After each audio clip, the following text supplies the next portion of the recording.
Hello, this is Brad Mills. Thank you for tuning back into the Magic Internet Money Podcast. I haven't done an episode in a little while. Seems to be a little pattern with me. I get distracted, I don't do an episode, but then I come back with a banger.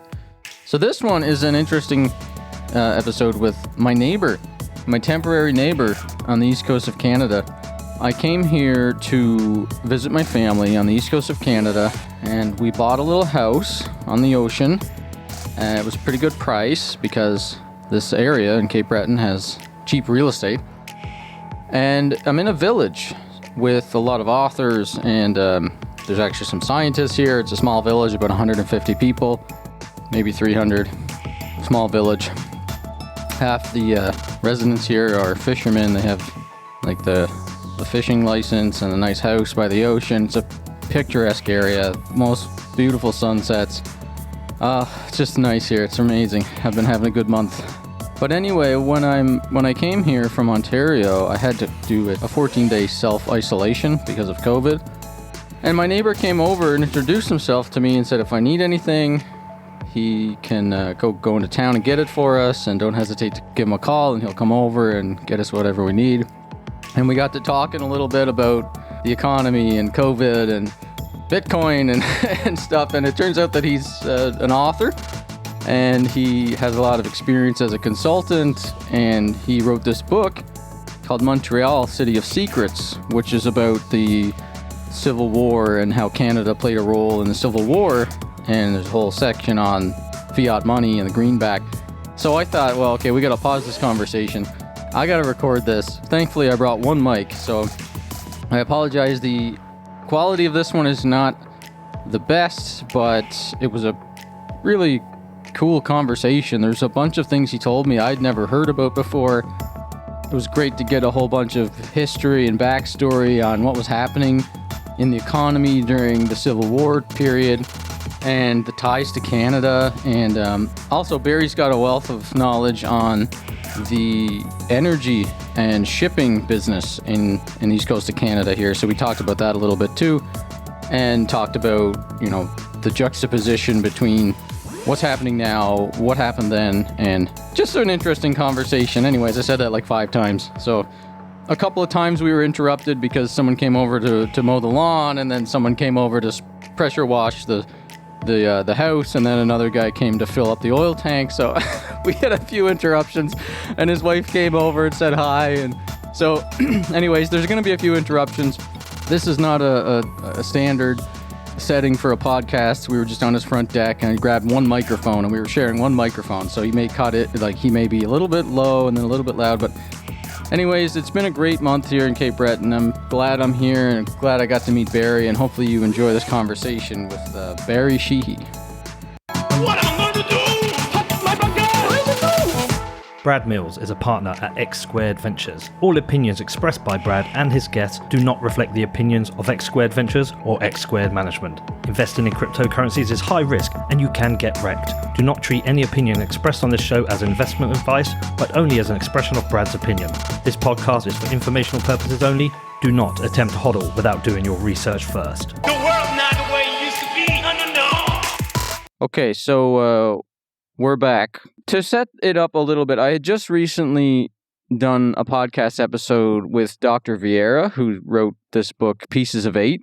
It's a monetary history and constitutional history of the United States. And we discussed a lot about the Revolutionary War and the Confederate or the Continental dollar and the Spanish real, and like from 1600s to 1700s monetary history in the United States, and why gold and silver is legal money and how that constitutionally works out. And then we fast forwarded through this whole period that we're talking about, and we then talked about like the Depression and like the Federal Reserve Act of 1913 and how fiat money and central banking sort of started to take over, I guess, distribution of wealth and creation of, I guess, exacerbation of the Cantillon effect, the rich get richer and going away from constitutional money and gold. So the situation we're in now is we've got the central banks that are experimenting and pulling all the tools out of the toolbox, going to negative interest rates, and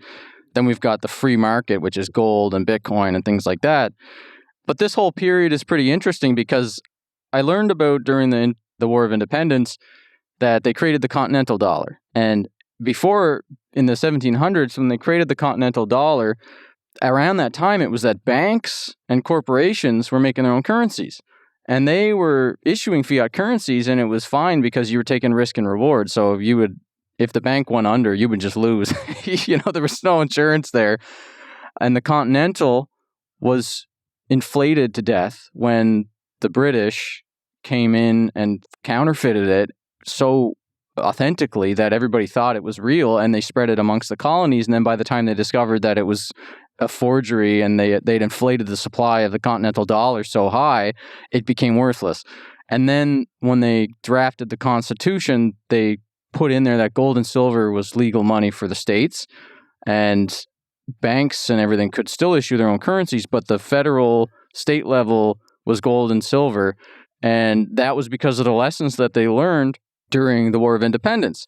So what I found was really strange was that, like, you think of Lincoln as this founding father type figure that is all about constitutional law and everything, and then he went against the Constitution, issued the greenback to fight the Civil War.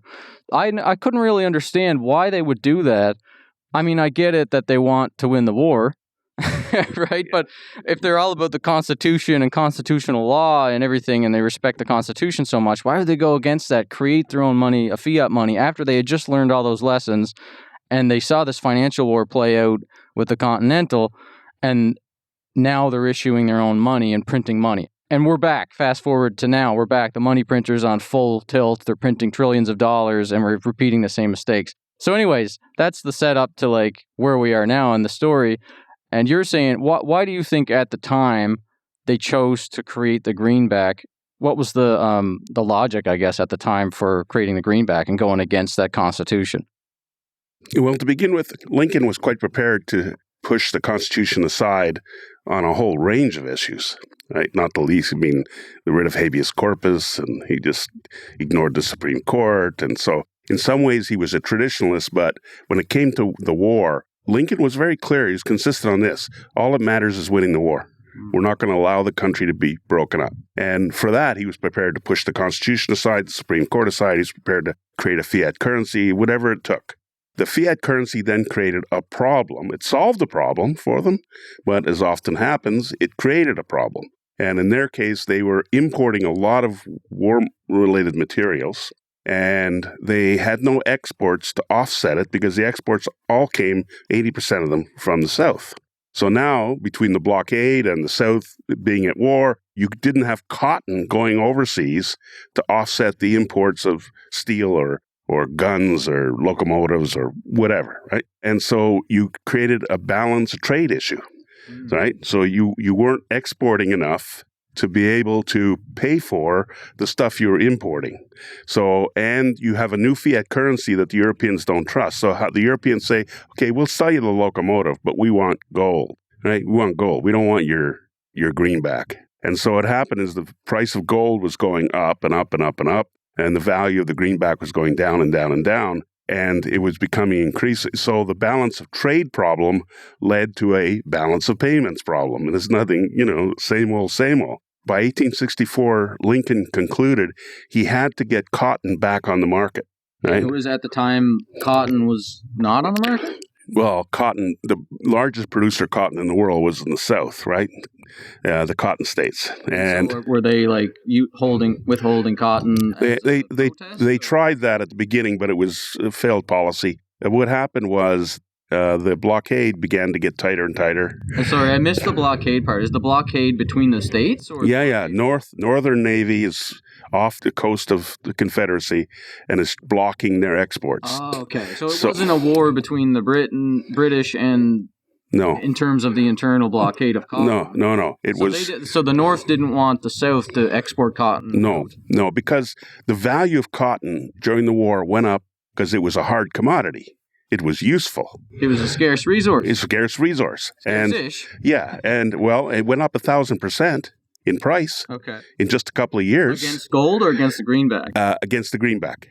And was that because, like, right now we're seeing Bitcoin up 1,000% in a few years? Is that, but it's because the value of each dollar is sort of going down. Because they're printing so much of it. So I guess it's a mix of... Lincoln had to get cotton back on the market and other southern exports, but he didn't want to break his own blockade, so he had a problem inside his own cabinet on that issue, because the very suggestion of allowing the South to export was... So what he came up with a scheme, which was to allow Northerners to cut deals with Southerners who are supposed to be loyal to get their cotton, put it into the hands of the Treasury Department, and export it. In order to do that, you had to pay them something. What were you going to pay them with? Well, they said we'll pay them with greenbacks. So if they didn't really want greenbacks, they wanted food, they wanted clothing, military clothing, they wanted ammunition, they wanted the stuff to carry on the war. Right. And so increasingly, that became the deal. We'll give the Confederacy what it needs, food and munitions and whatever, and we'll do it through our northern agents, and they'll take the cotton and they'll export it, and that will start taking the pressure off our balance of trade problem and our balance of payments problem. And it'll bring the value of gold down, and you could actually see the price of the U.S. dollar, the greenback, fluctuate with each battle. If the North won, then the greenback went up. If the North lost, the green went. And by the way, there's a lot of people made a lot of money using the telegraph wire. Oh, really? Yeah, speculating on the dollar. Information about how the battles. Yeah, we won. Oh, okay, right. Go and so buy the dollar. But in order to, this was such a controversial strategy, because at this point, 1864 and into early 1865. Carnage on the battlefield was unprecedented. The estimates now are 750,000, 740,000 deaths, military deaths on both sides. Probably that many civilian deaths as well, mostly in the South. Well, for a country that had 30 million people, I mean, yeah. It's like 5% of the U.S. Yeah, it would be like the U.S. taking 6 million casualties in World War II. Yeah. Instead of 50, it was 500,000, 450,000. So it was very controversial because you're extending the war. You're definitely allowing the South to fight longer, definitely. By doing the exports. By doing the exports, right. And so you say... So what was the logic at this point? Was it like facing a depression in the whole of the United States if they didn't do it? No, what was happening is they were running out of gold. All the settlements had to be done in gold. They wouldn't accept the greenback in the absence of exports. So in order to take pressure to get the gold back, by 1864, the U.S. was almost out of gold, the North. When the South had a lot of gold. When did the Louisiana Purchase happen?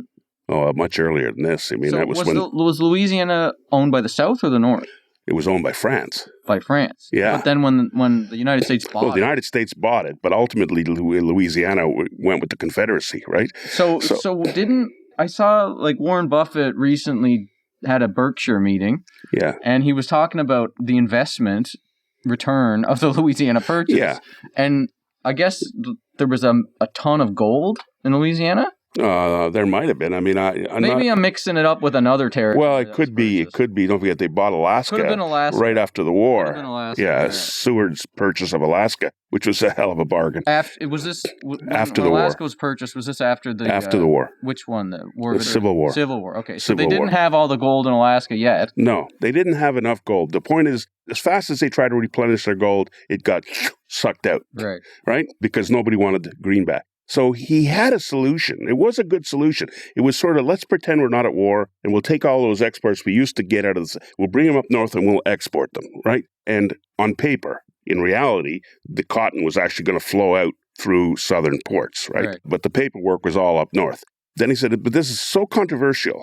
Going into an election, Lincoln is very unpopular. He has a lot of people opposed to him. A lot of people in his own party think he can't win. Mm-hmm. People are war weary. And so he comes up with this scheme. So he said, where can we do this scheme? We can't do it in Washington. We can't do it in New York, although Washington and New York players are involved in it right up to here, right up to their necks. But you can't do it there. You have to do it in a neutral, safe place, away from the eye of the public and away from the press. And well, guess what? Montreal. Right on. Okay, Montreal. So that's where the Canadians come in. Yes, Montreal. And was this before or after we burnt the White House? We burnt the White House during the War of 1812. Okay, so the relationship has been mended a bit. Yeah, the relationship is really tense. No, it's really tense at this point. But having said that, it's a sovereign country. And as Lincoln said when they said, let's go to war with Britain, he said, gentlemen, one war at a time, one war at a time.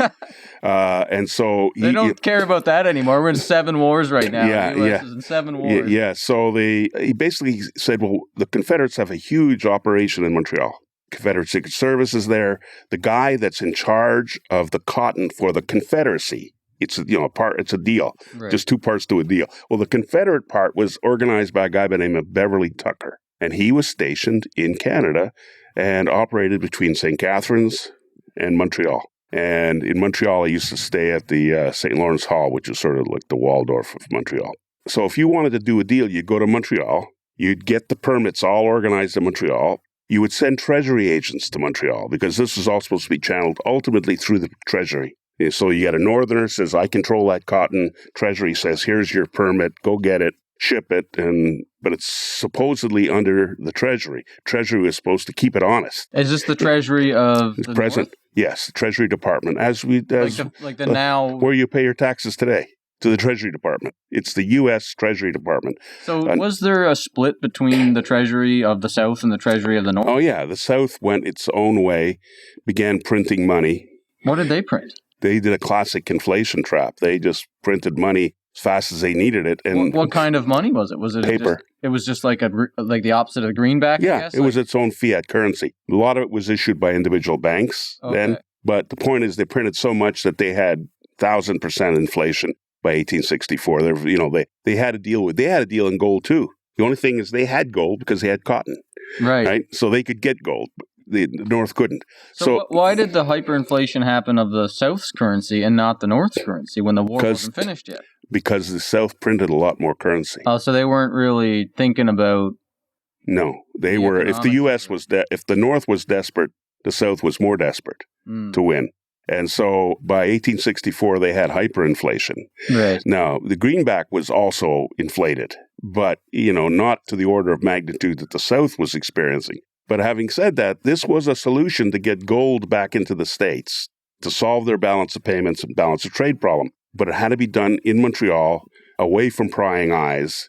Out of it came the largest single cotton deal probably in history. Wow. Probably in history, because the amount of cotton that was the permits that were issued by the Treasury Department, who had their agents in Montreal, we've identified all their names are in the book, was between $1 billion and $2 billion in 1864 currency. Oh, that's $1 trillion or so. Yeah, it'd be $1 trillion, yeah. And so... it's a huge deal. It's the biggest cotton deal in history. Well, okay, so now you have this complete runaway get-rich-quick scheme. Anyone who's on the inside with the Treasury, anyone who's on the inside with Lincoln and members, not all of his members of his cabinet knew about this, by the way. The ones that did know, they're all up there trying to get rich quick, right? I mean, you got the most valuable commodity in the world this time, cotton, by far the most valuable commodity. Suddenly you got your hands on it, and you're getting it at a discount. It's selling for 1,000% more than it was selling in 1860. I mean, everyone's going to get rich. So you have this feeding frenzy in Montreal, and it extends the war by at least 6 months. And you might think that's a lot of deaths. Hundreds of thousands of casualties. Yeah. So this bubble in insider trading of cotton that was happening between this crazy deal, was this a long time that it was happening? No, it happened in 1864, 1865. And it ended not immediately with the end of the war because, there's a certain momentum to it. But yeah, by the end of 1865, it was over. It was like a quick bubble. Yeah. And people say, well, how come all these powerful Americans, I mean, the greatest concentration of American power outside of the United States took place in Montreal in 1864. Wow. I mean, politicians, bankers, businessmen, Treasury Department, the War Department, they're all there in Montreal, and they're all dealing with the Confederacy. They're doing a deal with the Confederacy. So, yeah, you think about, like, a lot of the optics of, today's news cycle, and they try to, like, signal virtue and, like, this is about rights and all this stuff, but really it's about money. It always comes back to about money. It always comes back down to money, unfortunately. And so this is the biggest story that no one in Canada knows. I was not aware of it at all. No, nobody knows. You go to Montreal, they don't know it. Half the sites that were involved in this are still there. So And- did that deal end up working out? I mean, I get the optics of it now. It makes sense. It's like Lincoln is trying to make it appear like the greenback has strength Yes, by dealing with the South to get cotton. to get cotton and to get the dollar to appear like it's got Yes, strength. and So get did that gold work? back. Did the dollar go up after that? It did work a little bit. A little bit. It did work. It stabilized the dollar because all on the prospects. Because don't forget, most of this cotton that they had permits for never got shipped. The paperwork all got done and all the arrangements were done, but the war ended before they could get a lot of it shipped. Now, some of it did get shipped right after the war. Again, more skullduggery, more underhanded deals, all by Washington insiders. And by the way, if you want to understand where the deep state started, it started during the Civil War.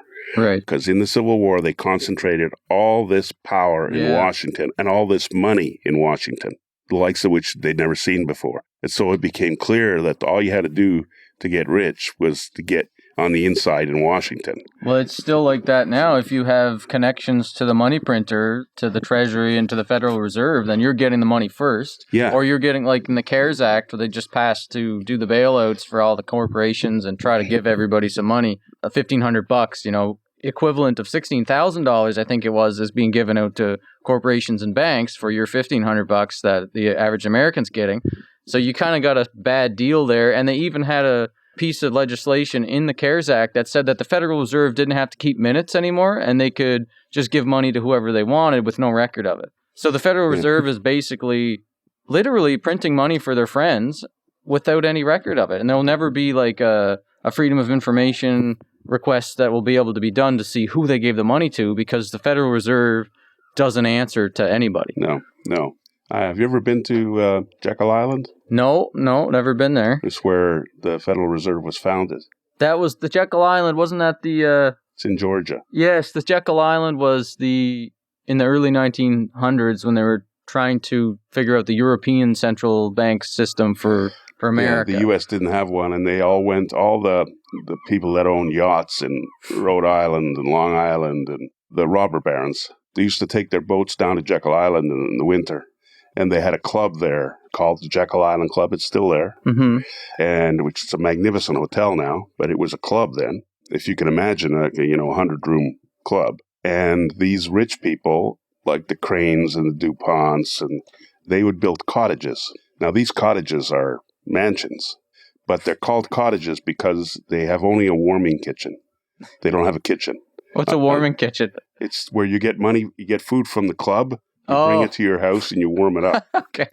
And there was that group that got together in a room. It's called the Federal Reserve Room in Jekyll Island. And they founded the Federal Reserve. And then they informed the government That they were going to do that. of their plan. Was it Woodrow Wilson at the time? Yes, it would have been. I think it would have been. Yeah, it would have been Wilson. I went through 2 years ago, America's Bank. Have you heard of that book? No. It's a pretty interesting book. It's all about the founding of the Federal Reserve. Yeah. And it's definitely full of propaganda. Like, it's written from the perspective that the Federal Reserve was needed and the decentralized banking system that Americans, like average Americans, wanted was the wrong way to do it. So they try to present an unbiased view of like why the Federal Reserve was needed, why some sort of like market manipulation, or, well, they don't call it that. I think they call it a guiding hand or something like that. Some sort of centralization is better than a decentralized system, but they try to present the arguments from the time unbiased. But I mean, they've got a clear bias that the Federal Reserve is the way to go. But regardless, if you're a Bitcoiner and you're totally anti-Federal Reserve and central banks like me, or if you're a pragmatist or whatever and you think some sort of centralization is required, it's an interesting read. It's like worth going through. Yeah, no, I haven't read it. Oh yeah, for me, writing this book was a real education with regard to the whole currency issues, the balance of trade issues, and how important they were during the war. Yeah. So, that's the story of Lincoln and the biggest cotton deal in history. It took place in Montreal, and nobody in Canada knows about it. Well, maybe now like 10 more people will. Yeah, maybe now. So did you have an interest in currencies and this sort of thing before you wrote the book? No. Well, that's not quite true because I've been a consultant in business for many, many years. And so, in a sense, I have an interest in economics and did study economics. So I had a sort of superficial layer of knowledge about currencies and balance of trade and balance of payments. I mean, I understood those things. What got me interested was that I took some time off after 9/11. I was in New York at the World Trade Center. And so, Really? yeah, Wow. yeah. And so I took a year off, and I thought, this is my chance. I always wanted to write the Savannah book series. So I began working on those sets of books. And while I was doing that, we were looking at some statues. There's some statues that really caught my eye. Savannah's full of beautiful statues. It's a beautiful city. I got taken by first the Confederate Monument in Forsyth Park, and then a statue called Silence, which you'll see should be there. There it is. Statue of Silence you'll find it on the back cover of my other two books as well. So I said, well, where did these statues come from? And I had a great research team, and they went off and they came back and they said, Barry, you're not going to believe this, but sit down. These statues came from the Montreal Marble Works. So the statues that we're finding all over town were put there right after the war during Reconstruction when the South was flat broke. And they brought these expensive, beautiful statues all the way from Montreal. And I thought, well, what the heck? How does Savannah have a tie to Montreal? And of course, then I began looking at it and finding out, there were deep, deep ties between Canada, Montreal in particular, and the Confederacy, deep ties. That's where Jefferson Davis goes into exile, he and his family, right? Who's Jefferson Davis? Yeah, the president of the Confederacy. Okay. Right after the war. He goes to Montreal? He goes to Montreal, yeah. Oh, wow. Yeah. You're going to find most of the big wigs in the Confederacy go to Montreal. It's weird because, all the whole issue about slavery is that they like to say that, like history likes to say that this was a war between the North and the South about slavery, and the Underground Railroad went to Canada, and then all these Confederate guys went to Canada. I don't know, you may have an opinion on this. I don't know too much about this, but during the 2008 presidential debates, the Republican debates, Ron Paul was asked about his staunch libertarian voting record and everything, and somebody asked him as a joke, would you have voted no? Because he's known as Dr. No in the Senate. Yeah. Because he votes no on anything he deems unconstitutional. And people like to spin that as, he's racist and he's a curmudgeon and all this stuff. But he's just voting constitutionally. Yeah. And he doesn't believe that you should take money from anyone else's pocket to give to someone else. You should voluntarily give money if you want to support projects. So he voted no against the Rosa Parks statue, and they tried to say he was racist because of that. But he said, I'll donate my own money for the statue. Yeah. I don't want to vote to take money from you to give it to anyone else to do redistribution of wealth. So anyways, they asked him, I guess, kind of making fun of him during the debate, would you have voted no to the end of Civil War? It was an interesting answer. He said that he doesn't think that the Civil War was really about slavery. He thought that they could have done like what the British did, which apparently was a buyback or something like, like free all the slaves by purchasing. Yes, that's right. Or paying the owners, and then no war would have happened. You basically monetarily you use money, taxpayer money, to buy that. That's not just the British solution. It was actually the solution used in a lot of American states, northern states. And that was a very real option if people had kept talking. Right. But in fact, they stopped talking. So do you think that, like, when he said that, it kind of made me think, I was always just brought up to think that the Civil War was about slaves and no slaves. It's much more complicated than that. And these days it's very risky to even proffer an opinion, but it's much more complicated than that. Well, it kind of sounds like it's more about money and cotton and control of things. Put it this way. The South, slavery was important to the South economically. It was the biggest item on most balance sheets for rich people was slaves, more than real estate. And so without a solution to that, you're basically saying you got to impoverize everyone overnight. If they kept talking, they probably would have been able to. I mean, even Lincoln considered that at one point because he began calculating, by 1864, he's calculating the cost of the war. Yeah. And they say, my God, we could easily have used that money to basically solve this problem. But the South, for them, it was a states' right, and they wanted to be able to deal with it in their own way, in their own time. And so I think for the South, slavery was an issue. that pushed them. So it's like no matter how much of a logical financial solution they could have proposed, you think the South would have just rejected it because of the rights issue? What happened is they had become so alienated, Yeah. not unlike today, Right. There's a lot right? of Where similar- you can't talk anymore. You can't rationalize anymore, right? You can't have a dialogue. You try to have a dialogue, somebody takes your hat off you and punches you in the face, right? So that was the state they were in.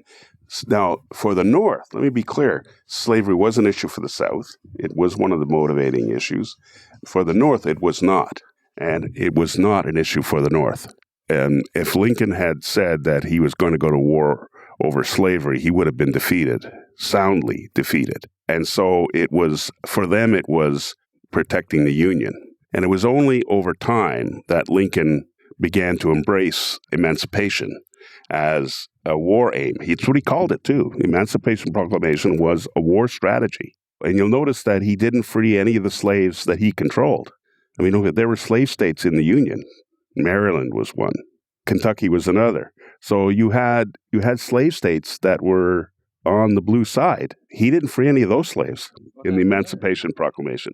He only freed slaves controlled by the Confederacy. So what ended up happening there with this? Well, in the end, the South lost, and emancipation was expanded, and then you had the constitutional amendment that outlawed slavery, right? All that passed. But the point is, the beginning of the war, Lincoln isn't talking about slavery. In fact, read his first inaugural. He said, I have no desire to interfere with slavery.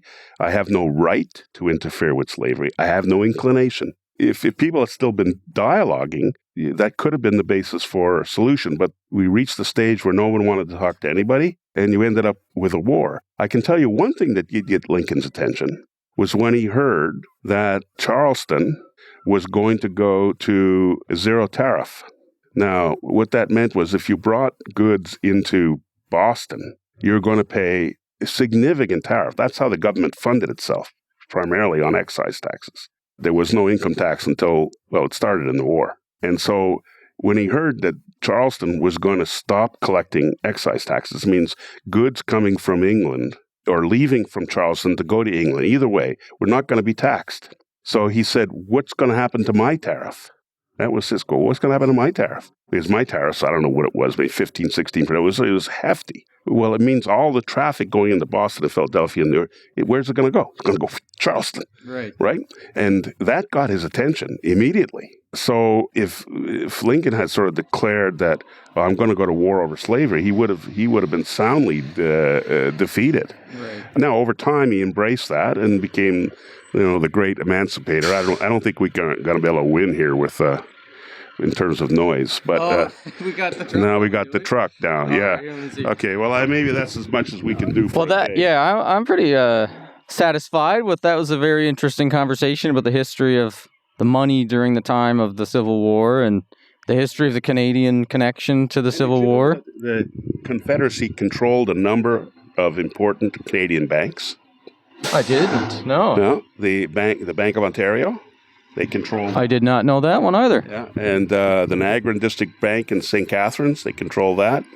So they actually had millions of dollars in gold. Gold had a premium on the dollar, 2.5, 3 times, right? So if you have $2 million in gold, it means you have about $6 million in cash.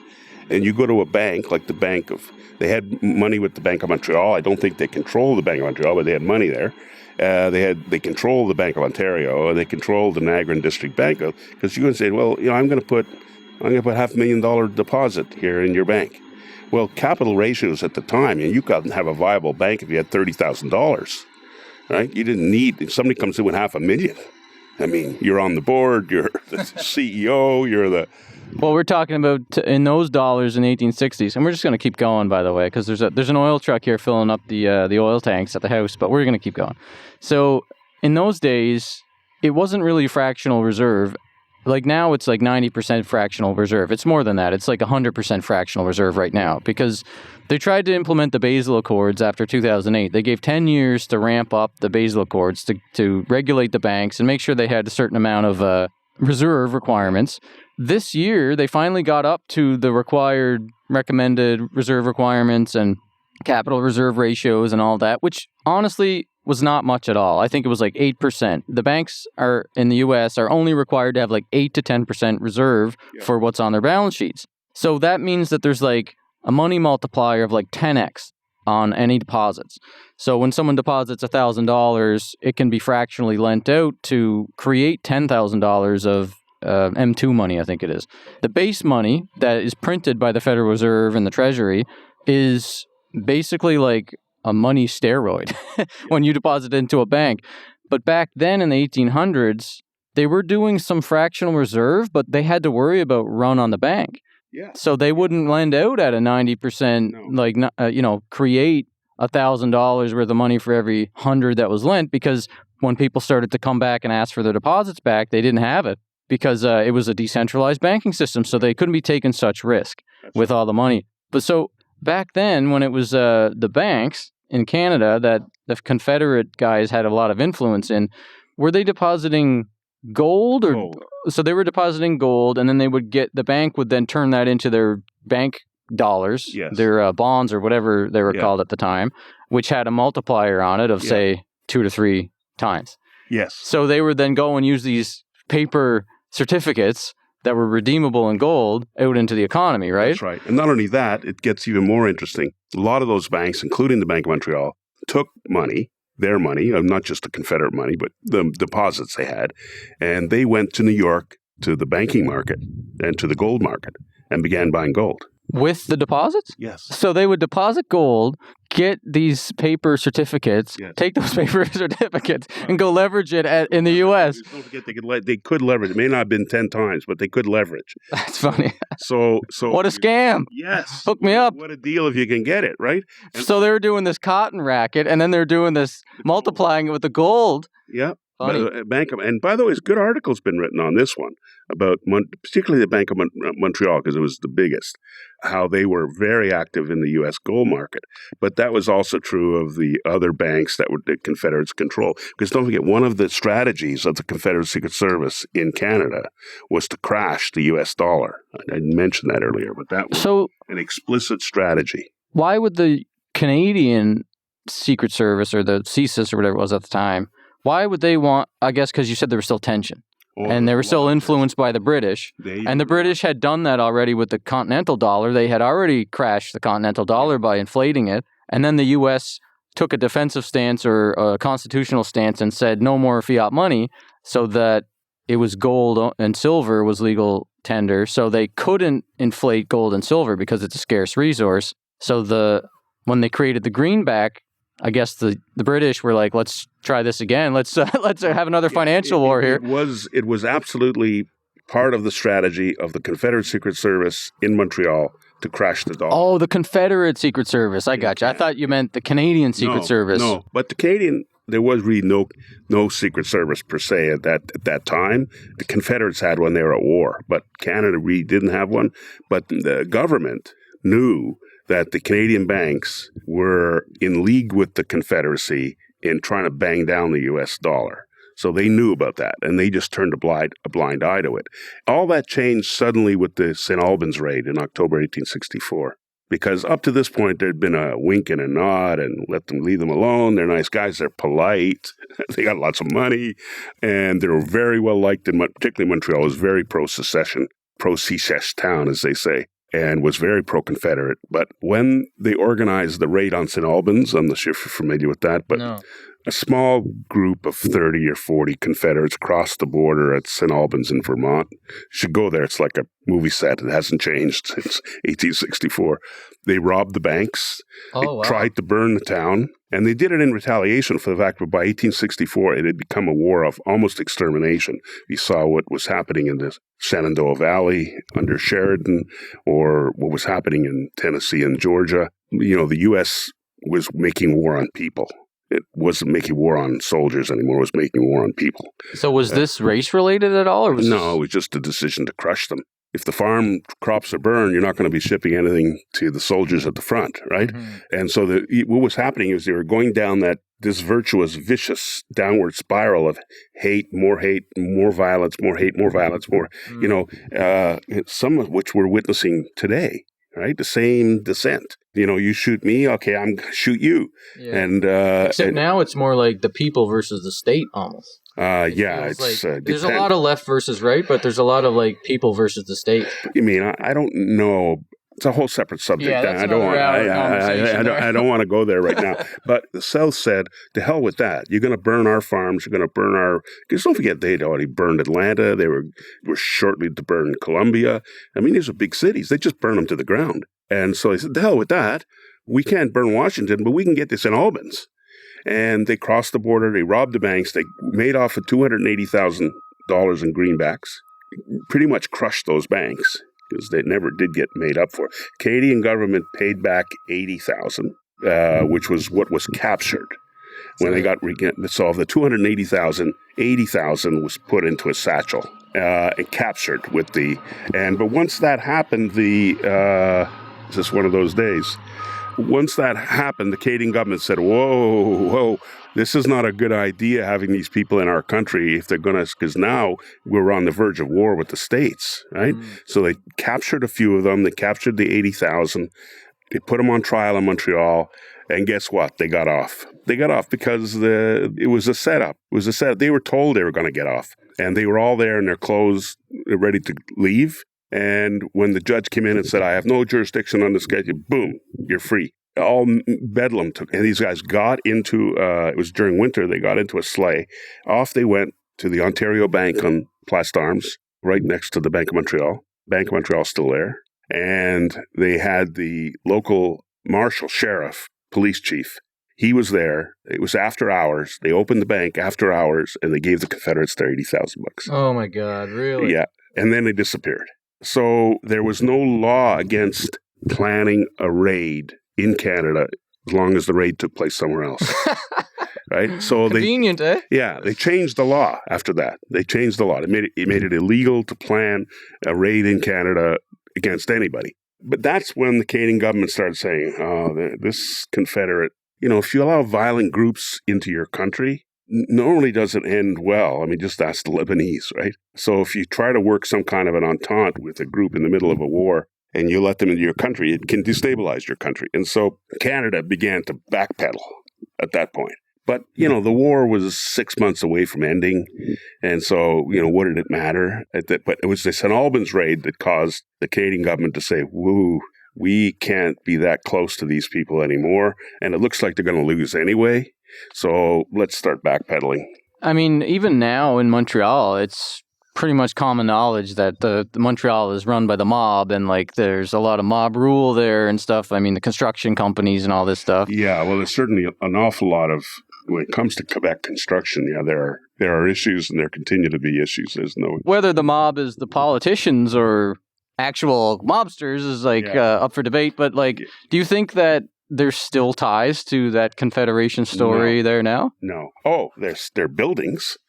There are sites. No, I mean like the descendants and stuff like that. They're not. No. As a matter of fact, that statue, I just wrote an article on it entitled "Silence and American Tragedy," because that statue has been attacked. During the recent protests? Yeah. She had her hand like this, right?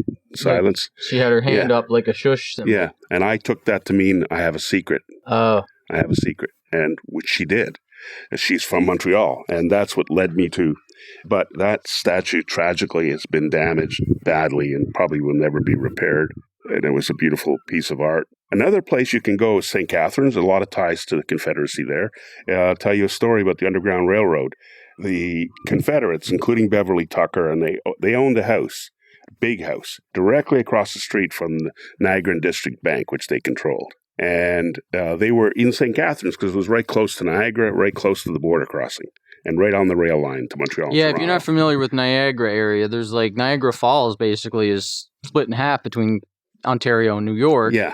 And it's very close to New York. And all of those people that operated in St. Catharines and controlled they had their base right across from the bank. But if you had gone 5 blocks in another direction, there's a black church there, still there. And Harriet Tubman of the Underground Railroad, the founder of the Underground Railroad, she had her colony of escaped slaves there. Oh. Both of them insane. And the Confederacy conservatives here. Wow. And they didn't seem to clash or interfere with one another. It was quite an interesting juxtaposition of, and then if you went to Niagara, again, Clifton House and all that, the Confederates had a huge presence in Niagara. And after the war, a lot of the Confederate bigwigs that didn't want to go back to the States, they couldn't accept it, built houses in Niagara-on-the-Lake. And so this Confederate colony with their houses on the Niagara-on-the-Lake, of course, is beautiful, right spot. Those Confederate housing is still there.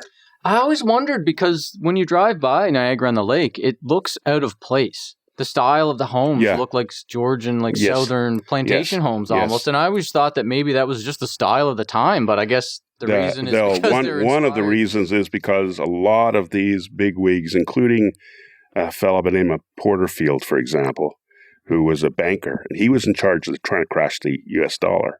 And he operated Porterfield out of Montreal, primarily Montreal. But he built a big house there, and then others, Breckenridge. And when Jefferson Davis fled to Montreal in exile, he took a boat trip all the way up to St. Catharines, and from St. Catharines he went to Niagara-on-the-Lake, and he met with all his old buddies there. And he was well received, by the way. I mean, there was a big Canadian crowd there to welcome him. People don't remember that story, right? No. I mean, he was in Montreal at the Royal Theatre, which is on Côte Street. It's gone now. But again, just around the corner from the banks I was talking about. And there was a show being put on for, he was already in exile, the war was over, but they were raising money for Confederate amputees. So he went, because he was quite reclusive when he was in Montreal. He's a pretty shattered man. But the band recognized him when he took his seat in the balcony, and they began to play Dixie. And the whole of that audience, which would have been 95% Canadian, stood up, gave him a standing ovation. Yeah, wow, overall. That's odd. Well, not really. That was the sentiment. I mean, the U.S., Washington was considered the bully. As far as Canada and Britain were concerned, Washington was the bully. Yeah, I guess right now you're kind of seeing a similar sentiment across the world. Like, people don't look at Washington as like a friend, really. Like, Washington controls the economy. Yeah, basically. they don't. I don't think anyone knows quite what to make. What do you think about now, like, fast forwarding to the current situation? I mean, we're in an economic mess right now with debt going like $26 trillion of debt, and the Chinese economy where it is. I mean, it's a mess. How could we have avoided it? The virus, if you had kept it contained in China, we would have avoided, because the U.S. economy was humming and effectively eliminated unemployment, and then it all stopped. But a lot of people were calling for this to happen way before the virus. Like, a lot of the gains in the stock market was caused by stock buybacks. Yeah, and you notice they didn't allow them with the CARES Act, right? They didn't allow them to take any of that money to use for stock buybacks. Yeah, the optics didn't look good anymore. So people were paying attention to it. Yeah, so they stopped that. But now the optics don't matter, right? Because they just inject money into everything. The prices now your problem is you're inflating everything, and astonishingly, if we don't get this economy back working, we're headed for a serious problem. I mean, we might be headed for it anyway, but the only hope we have is to stop trying to inflate. You can't pay people money to do nothing. The old joke about the Soviets, right? The Soviet worker would say, it's a game. They pretend to pay us and we pretend to work. I didn't hear that before. Yeah. And so you saw where that leads. In the end, there's no production. There's no value add, but you're pumping money into it. And you can do that to bridge a gap. It's not healthy. It's dangerous, but you can't do it indefinitely. And so if you don't get this economy back working and accept the associated risks, I'm very concerned. Canada's running $360 billion deficit. I mean, we're not a reserve. We're not a reserve currency. Well, we can't print money. For reference, like, the United States is $1 trillion deficit, and that's obscene.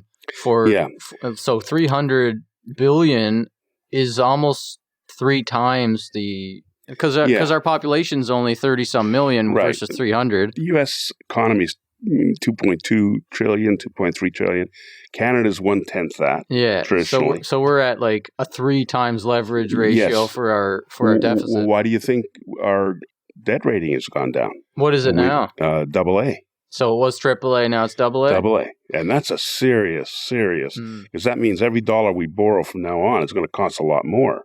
Well, the weird thing is that we're here, like nobody really felt the economic collapse because they gave so much money away to people. The CERB program here gave, what was it, $2,000 a month for 6 months or something like that to anybody. So people actually have extra money. It actually disincentivized people. Yeah, people want to stay home and just collect their CERB payment. Where in the States they got like $1,200 or something, and now they're doing another $1,200, I think. But you can't do it. They can't keep paying. There's no for that. substitute for getting people back to work, and the sooner the better. Now, of course, everyone is scared of the spike in the virus, but we're going to have to take the risk. Yeah, it seems like we're kind of screwed no matter what happens. Like something bad's going to happen no matter what is chosen. And how do you protect yourself from the edge cases of either way? Like I'm thinking we're sitting in Cabarrus, Cape Breton. Like this is a nice place to ride out. The financial apocalypse. Yeah, I mean, as long as you can. So it's only no cases. We got a green zone here. I mean, it's only a question. As long as the banking system doesn't start to collapse, that's what'll cause people to lose it, because suddenly your valuation of your portfolio, of your house, if you have an annuity, it's being paid by an insurance company. Now the insurance company goes out of business, and that's what they have to avoid. But the solution is itself pretty toxic. Yeah. And you can't... Pumping more money in. Yeah, it's got to stop. We got to get people back to work. The idea that we can do this indefinitely, is madness. Did you see Ray Dalio's LinkedIn article that he wrote like 6 months ago? Kind of laying out what's actually come to pass. It was kind of like his announcement that he's going to long gold. Yeah. And he was basically saying that this is before COVID. He was saying that what he sees over the next couple of years is a class war developing between the rich and the poor because of the exacerbation of the distribution of wealth being so skewed towards the top. And most people don't have savings and they're not participating in the stock market. They're not getting those gains in the stock market. The debt is too high. It's unmanageably high. It's never going to be paid back. So the only thing they can do, he was saying in the article, is raise taxes, which they can't do because there's too much debt. And if they raise interest rates, it will make people lose their mortgages and they'll have another financial collapse. So they can't raise interest rates or print money. And printing money is the only solution, and raising some taxes on the wealthy. So he was thinking that, the reason why we're in this position is because of printing money and because of the central banks trying to control the economy and print too much money and tape over the real toxic risk in the system rather than letting it flush out. So the only way they can solve it is to print money, which increases debt and makes the value of each dollar lower, and raise taxes on the wealthy. So he said you're going to see an exodus of wealthy people trying to leave cities and leave America, really, to try to go to places or go to states with lower tax rates. That's happening now. But then he said that he thought what would happen is the government would respond by trying to entrap or keep the wealthy people. California's doing that now. And California's doing it. Yeah, right they're doing this clawback tax. Yeah. So what Ray Dalio said is coming to pass. It's pretty interesting what he said, because and then what his next step was, he thought that you're going to see rich people, or the wealthiest 1% or whatever, moving to areas where there's not so much tension between the wealthy and the poor, because he thinks it's going to escalate into physical riots and stuff like that. And what did we see happening? The sports is turned off. People aren't distracted by their jobs and sports, and they start rioting and looting, obviously motivated by George Floyd, the killing of George Floyd, and the racial inequality and everything. It's also like gasoline on the fire, because they occupy... You're also paying these people to stay home. Yeah. So that's, if you want to, you got rioters that are being paid, right? And so if they're not getting paid by George Soros, they're getting paid by the U.S. government. What's the statistics? For almost 500,000 people have left Manhattan. 500,000 people. There's only 10 million people in New York City. I mean, think of that number. 500,000. And by the way, it's the wealthiest. Yeah, they're leaving. The wealthiest people. They're not coming back. They're not coming back. Not for a while. Yeah. So why would you go back? It's unsafe. It's increasingly unclean. And I remember New York. I mean, I was there during Dinkins and when it was unsafe to go out of your apartment. Your apartment is like pulling up a drawbridge. You had guards. They were, they were called other names, but that's what they were until they cleaned it up. you reached a nadir where the city was broke and unsafe, and everyone was leaving. And eventually they elected a sort of a law and order guy, and he began cleaning it up. And he did it by, and I lived through that, so I saw it. It began by taking on the squeegee guys. If you've ever been squeegeed, yeah, I right? remember. Right? It's just basically I went there extortion. once when I was a teenager. It's extortion, right? was- Yeah, I'm making a mess of your windows, and if you don't pay me money for making a mess, I'm going to punch you in the face. All right, so here's your $10, leave me alone. He said, I'm going to get rid of the squeegee guys. I'm going to stop people using graffiti. I'm going to stop people jumping the turnstiles. Little things, little crimes. Because the little crimes, if they're not stopped, they're going to lead to big crimes. And it worked. I mean, it went from one of the most unsafe cities in America to one of the safest cities, large cities in the world. And you could go out at night and you didn't have to worry. Well, now it's coming the same, because when you lose 500,000 of your taxpayers, particularly the rich taxpayers, how are you going to pay for sanitation? How are you going to pay for police? You've already cut the police by $1 billion or whatever it is, right? So you're going to have no police. You're going to have no security. You're going to have garbage in the streets. You're going to have hypodermic needles all over the place in parks. Those people aren't coming back, and you're not going to have the tax base to be able to support the city. So it'll go a downward spiral, and then you say, well, how do I trap them? That's what California's trying to do. New York tried that. I think it was declared unconstitutional when they did it. Like, if you ever lived in New York and then you moved to Florida, they say, well, you owned a house here once, therefore we want all your money. Yeah. Which I think is unconstitutional. And even what California's trying, I don't think it will survive the Supreme Court challenge. But it's interesting where they go right away, right? Which is, you can't leave. Yeah. You remember that when, we're jumping all over history here today, but when the Roman Empire fell, people sort of treated it as this huge calamity. But in fact, a lot of the Romans were not upset at all. A lot of Roman citizens were not upset when the barbarians came in. Why? Because life had been made so difficult for them. Right. Right? Taxes were so high. They weren't even allowed to move. They weren't allowed to change jobs. If you were a cobbler, that's it. You're a cobbler. You say, well, I want to build houses. No. You're a cobbler. And where do you live? You live there. Yes, where you're going to live. You're going to live. You're not going to be able to move. You can't move. You can't go on a vacation. You can't. You stay there and you pay your taxes. But in fact, it imploded. And in many circles, the barbarians were welcome because they freed these people from these oppressive regime. What's the first thing the barbarians did? They stopped the gladiatorial games. I didn't know about that. Yes, they stopped them. They considered it immoral. This is too barbaric. It's too barbaric. So, look at what's happening now. People are fleeing California in droves. New York State, Illinois, Michigan. People are getting out. They're not going back.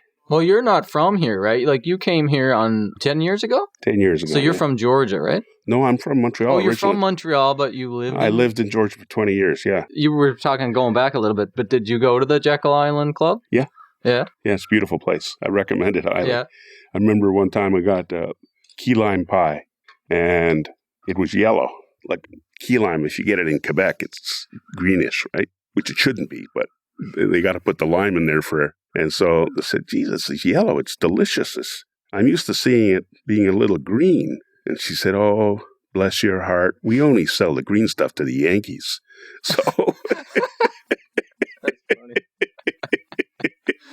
So, the Jekyll Island Club is really, we're seeing it's a beautiful place. It's a remarkable place. And you should go visit the Federal Reserve Room. That'd be interesting. I'd like to see. I mean, I'm such like a monetary closet historian now, I guess, learning about all this stuff from my interest in Bitcoin and economics, I guess. I'd like to go visit that stuff. Maybe when the COVID stuff's all finished, I'll start traveling again. They had to set up a wire for them to communicate with the president to the Jekyll Island Club. Oh, that's a long wire. It was they must have connected somewhere else, but they had to set up that last leg so that they could explain to the president what they were planning to do. Right. So, and you can go see all these mansions that are cottages. Well, now it's like we're seeing in Cape Breton.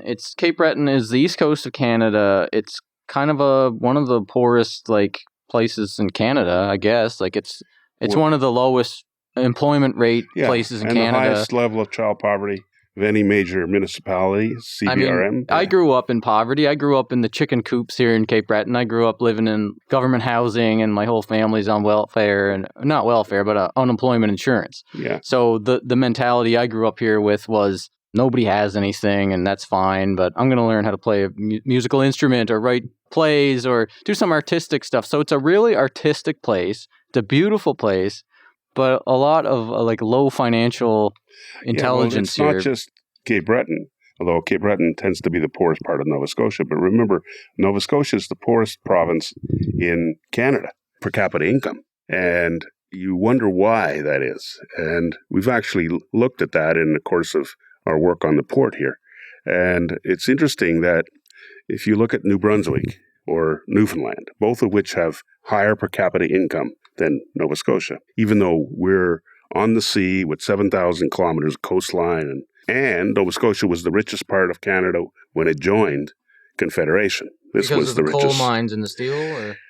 No, because of policies that favored developing Central Canada and Central Canada manufacturing, tariff policies, restrictions on trade. I mean, there's a whole thesis to be written about how the Maritimes went from the richest to the poorest part of Canada, all of it baked in Central Canada. But if you study the numbers, like when I was in consulting, I was going to show me the numbers, show me the data, and we'll start trying to figure out what's wrong here, right? Or what could be right.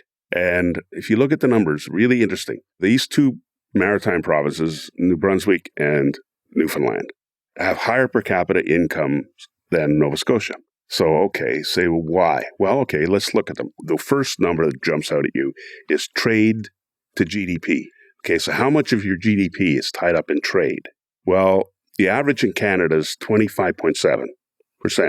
In Newfoundland and New Brunswick, it's around 33, 34. So it's higher than the Canadian average. You know what it is in Nova Scotia? 12.5. Jeez. So then I said, okay, what are they trading? They're clearly doing much better at trading. Yeah. Importing and exporting, because the two numbers are mixed. Well, one, they have big energy exports. Both of them do. And Nova Scotia has made a conscious decision over many governments to not invest in our offshore energy potential, even in wind. And so, okay, for whatever reason, we have decided not to do that. But we're poorer as a result. Right. And then you say, well, what else do they have? And you can't fix that overnight. You can't change that overnight. That's a 10-year. It's going to take, if you started now, it'd be 10 years before you fix that. Mm-hmm. What else do they have? What else are they doing in trade? They have big bulk trade, lots of ore, minerals, and lumber, and fish. Okay, so we got fish too, so we'll take fish out. So we have ores, we have minerals, we have lumber. Why aren't we exporting it? We have water. We have massive amounts of fresh water that will flow into the ocean every day, right? Yeah. Then why aren't we tapping into that? Well, we have no ports that can manage bulk in Nova Scotia. None. Halifax can't manage bulk. There's no room. So does Cape Breton have a lot of deposits of ore? Yes. Really? Yes, it's one of the richest areas for ores in the world. We have graphite, we have cobalt, copper. Cobalt, yes. Really? And graphite. Jeez. And someone call Elon. And we're investigating now rare earth materials, because where you have cobalt and graphite, you should have rare earth materials. And so, yeah, we have it, but we have made no decision to exploit it. We have no rail to move it. You got to start moving bulk. You're going to have rail, and you have to have a port that can manage bulk. We have neither. So you step back and say, oh, that's why we're poor. Mm-hmm. I get it. I see it's right there in the numbers. That's why we're poor. We decided to be poor. And we made a conscious decision not to exploit some of the advantages that we have. Why we didn't develop our offshore energy is a mystery to me. Yeah. But beyond that, why we aren't, we have buyers now for our cobalt. You just can't get it. We can't get it. I mean, it's like having a gold mine. If you had a gold mine, I remember Joel explained this to me. You could have the richest vein of gold in the world, but if it's at the top of a mountain in Antarctica, it's of no use to anybody. Yeah. It's just too expensive to go get it. And so, yeah, we got cobalt. We got buyers for it. We just can't move it. I remember just the feeling and the culture here when I was growing up.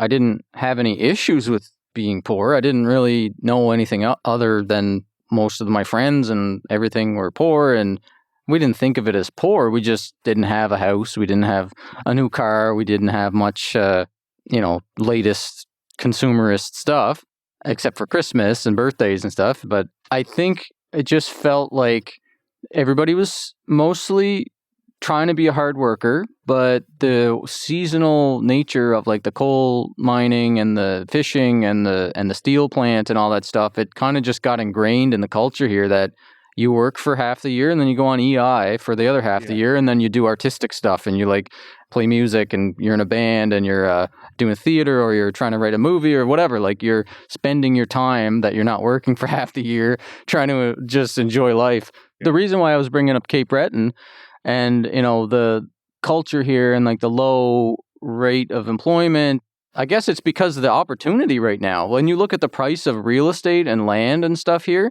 it's really cheap compared to other places in Canada and the US.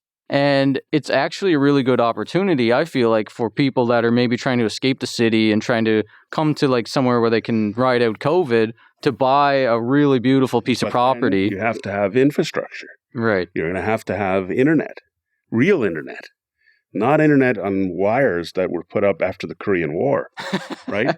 It's pretty slow here. I can get by here with the internet. I got like 10 megabits a second, 200 ping. It's not bad. I mean, I can do what I need to do here, but you're not going to be running a broadcasting studio. If you wanted to do that, if that was your strategy to attract people, look at Gabbaroo's. I mean, it's full of all kinds of people that are writers, authors, scientists are here, engineers. But if you wanted to build that and say, okay, we want to advertise to the world, come here, you have to put some infrastructure in here. You'd have to have a strategy to do that. It seems like people are coming, whether they're not realizing that the internet's slow or whatever, but when I'm looking at properties, I'm hearing from all the real estate agents and stuff that like foreign investors from Germany and China and all these countries are just buying up all the vacant land and buying up houses without even looking at them just because they want to have optionality. Yeah, well, there was a huge influx of German European money that started to dry up after the financial crisis, and I'm not sure it's come back yet. I think we're just going to have to like wait it out and see what happens. It seems like no matter how much we talk about it, there's something bad's going to happen. Yeah, well, we're in a precarious position. You got any advice for anybody listening right now that maybe is kind of like trying to prepare themselves for what could happen? Remember, if you look at Europe in 1945, the continent was largely destroyed, but it came back. They had to rebuild it, but it came back. So, humanity has a capacity to bounce back if it has the right leadership. Mm-hmm. And if you stop digging the hole you're in. Mm-hmm. But anyway, maybe that's a good way of closing out. Yeah, that's a good optimistic tone. Yeah. Also, try to become an insider and get to know someone at the Federal Reserve, and then you'll be all set. There it is. Or get in close with Lincoln's Treasury Department and pick up a piece of that cotton deal. Yeah, get that time machine, go back. Yeah. Well, thanks very much. Okay. How can people follow you? Like, what are you online anywhere, or do you have a Twitter? I have a barrysheehy.com is my website. I don't do podcasts, but all my articles and books and writing is there. Okay, and if you're interested in learning about the history that we talked about in more detail, you can pick up the book, Montreal, City of Secrets. Yes. Thanks very much, Barry. Slow down. You need to slow down every once in a while sometimes and see how the world goes round. You need to slow down every once in a while, 'cause you don't know, you don't need to go.